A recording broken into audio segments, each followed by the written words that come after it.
Washington. Of course, the big questions now are all about how long it will take for him to make a full recovery. When we have those questions, we get the answers from our injury analyst, Stefania Bell. Stefania, good morning. What is the recovery timeline now for Burrow?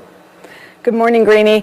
I think to appreciate how the timeline is calculated, you have to examine the specifics of the injury. So as you mentioned, ACL, MCL. Adam Schefter on NFL Live yesterday said also hearing damage to the PCL and the meniscus. And then there are things that don't really get talked about, like cartilage damage and damage to the capsule, which is the tissue that encases the joint. All things that they may need to get into surgery to truly discover how extensive the damage is. When you consider that an ACL by itself takes, give or take, 9 months to recover from, imagine something that is more complex with more repair and an extended recovery, and you start skewing further out towards a year. So you hear there's reports of 9 to 12 months. That's very reasonable, probably toward the longer end, given the complexity. All right, so 12 months gets us into next November. So I understand that I'm asking you to guess regarding things that we don't yet know the answers to, but is it reasonable to worry that we may not see him next season at all? I think, as you said, it remains an unknown. I don't know that worry is the term that we should use, because ultimately what you want for this young man is a full recovery to prolong his career. And as you know, these injuries can be very different depending on how the individual heals. If there are little setbacks, you have to scale back the activity. If they're doing well, sometimes the activity gets accelerated. But the bottom line is we'll probably have a better idea as we get closer to the start of the season. But at this point, I think it's reasonable to hope that we do see him next year. All right, so the ultimate layperson's question then is, would it be advantageous in any way for him to sit out all of next season? Let's just say it's 12 months, and they deem him healthy enough to play in November. Would he be that much safer than sitting out, let's say, the last 6 games of next season and pushing it out any further? Does the risk of re-injuring it increase? This is a really good question, and it's certainly not one that you can answer right now. And here's how you decide. We talk about medical timelines in terms of clearance to return. So players will often get the clearance of, okay, it's safe to go back to football activity. There are no restrictions on you now, perhaps wearing a brace, but still, ultimately, you can return to all activity. But that doesn't necessarily mean you're ready to compete in a sport at the professional level. There's a lot of functional evaluation once a player gets to that level to determine, can they be safe on the field? Can they protect themselves? Can they move the way they need to function at the position? And if you go back to Carson Wentz, for example, who had a multi-ligament knee injury, different than Burrow's, but still a multi-ligament knee injury, he did not start the season on time, in part because it was that football readiness, not because he hadn't been cleared medically to return. All right. So, again, we have to wait and see. I hate the fact that we're even having the conversation, but I appreciate very much the answers. Stefania Bell, our ESPN injury expert. Well done. Thank you, Stefania. Great to see you. Thanks for getting up early with us today. Let me bring the crew back in here. Jeff, as you listened to that, you've been playing the game a long time. You know all about these injuries. What's your first thought that goes through your mind? You're devastated for Burrow, but listen, your hope is that he is back next year, and that once he clears all those protocols, that he gets action back on the field. Players want to play, Greeny. You know what I mean? Like, I understand the idea of, we're going to postpone him, and from a franchise perspective, but players want to play, and so I know for Joe Burrow and for all his teammates and everybody who's pulling for him, he wants to get back to the field as fast as possible. He's going to work as hard as he can from a recovery perspective, and we're all just wishing him well. Greg, did anyone do anything wrong here? There's been some criticism on this program, and I've heard it in other places, that they didn't do a good enough job protecting him in a big picture sense. Greg, is there anything to that?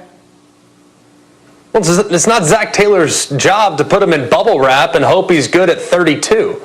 Like, his job is to go out there and try to win games. And the only way the Bengals had a chance to win football games this year is by dropping back, throwing it 50-plus times. That was it. They have good receivers. They have decent weapons. What they don't have is a good offensive line. So what are you going to do? Just try to run it down people's throats with an awful offensive line for the most part? No, you can't do it. You have to try to win games. So I understand that he was subjected to a lot of contact this year, and it's hindsight being 2020, but I still think that you have to do what you can to try to win football games. That's by throwing it to your talented receivers. Quickly, Graziano, what are you hearing around the league reaction to the injury? Well, everybody's crushed. I mean, everybody enjoys watching this player and wants him to get back as soon as possible. Obviously, there had been concern all year about are they protecting him enough, but the people you talk to say this is an injury could happen on any play. Could have happened in the first game of the season as easily as the 10th. So I don't think there's really a lot of blame being assessed. Okay, we will continue in just a moment. Graziano, we got one for you coming up. First off, after last night's performance, going out there and throwing two terrible interceptions, including one with the game on the line at the end. What happened? Yeah, Tom Brady's not making the plays that this offense demands of him, and that's eye-opening and concerning if you're a Tampa Bay Buccaneer fan. Listen, he was 0 for 6 on 20-plus yard attempts yesterday, and it started early. Watch right here, Green. This is a pass one-on-one. Evans, your best, against Ramsey, their best. He throws the ball out of bounds. I mean, listen, at least give your guy a shot. That's just a duck ball that has no opportunity. And then right here, out in the left flats, this is a skip. I mean, this is unbelievable. This is like me throwing it from third base to first base and hitting the pitcher's mound. Like, this is not a miss that Tampa Tom can afford to make. It's very disheartening. Listen, the turnovers are a huge deal, but this offense demands the quarterback to be efficient down the field. Tom Brady has not been that for weeks on end. This is an ugly thing for the Tampa Bay Buccaneers. Well, so Hembo has a stat on the screen that Brady leads the league in incompletions on passes 20 more yards down the field, which begs the question, Greg McElroy, why do they throw so many passes 20 or more yards down the field? That's Bruce Arians' no risk it, no biscuit offense. Tom Brady is a three-step and get the ball out of your hands quick quarterback who's 43 years old. Do you see some incongruity in what they are doing offensively? Completely. But I think when they kind of get back to the drawing board, they'll look at the first 15 or 20 plays of last night's script and say, man, that was pretty dang good. And then the third quarter happened, which was maybe one of the worst quarters of football I've ever seen offensively from a Super Bowl contender. I honestly, guys, felt like I had to double check the TV guide one more time, make sure the Bears weren't playing, because it looked like they might have been on the field wearing Tampa Bay Buccaneers uniforms. I really did. But I really don't like what you guys said. There's a few problems here. The receivers didn't play very physical last night. As soon as Jalen Ramsey went over and lined up on Mike Evans, his productivity declined significantly. Chris Godwin wasn't able to consistently separate, nor was Antonio Brown outside of throws made behind the line of scrimmage. So you guys are 100% correct. Not only is Tom not being super accurate on those throws down the field, but the protection's not holding up. Like, at what point are we going to look at it and say, well, we can't throw the ball 40 yards downfield because, one, our quarterback hasn't consistently been hitting those throws all season, and two, we can't keep guys out of his lap. And we know, Tom Brady's been playing this league for 100 years. We know what it takes to make him less than the GOAT, and that's by hitting him and moving him off the spot. And the teams that have beaten the Bucs this year have done so consistently. So, Jeff, we're going to make it all about Brady because that's what people tend to do. But are they being out-physicaled? Were the Bucs out-physicaled last night? Absolutely. Listen, this offense, you expect, whether it be Ronald Jones or Fournette, like there has to be some physicality from the offensive line in the run game. And again, there was none there. I think they're under 50 yards rushing. You can't have that with a 43-year-old quarterback that can't complete the ball that you're asking him to complete. So as you look at it, this was Tampa Bay's game plan. It played out to form, right? Make Jared Goff beat you, and then we'll beat you with offense. Well, guess what? Goff beat them, and then they got physically dominated up front. The front four of the Rams dominated the Bucs offensive line, run and pass, complete decimation. You just can't win football games that way. Listen, I'm going to sound like a broken record, but I just can't. I have to keep saying it. Hembo just put it up on the screen. They've thrown the ball down the field more times than any other team in the National Football League this season. That is what the coach wants to do. If you want to do that, then signing Tom Brady was a mistake. It was not the right. It just doesn't make any sense. And until they figure that out, it's not going to look any better. All right, let's put a smile on our face. There's nothing I enjoy more than this. Set him down is a keeper. That is a Tuesday staple. Get some of this. Get some of that. Throw them out the club.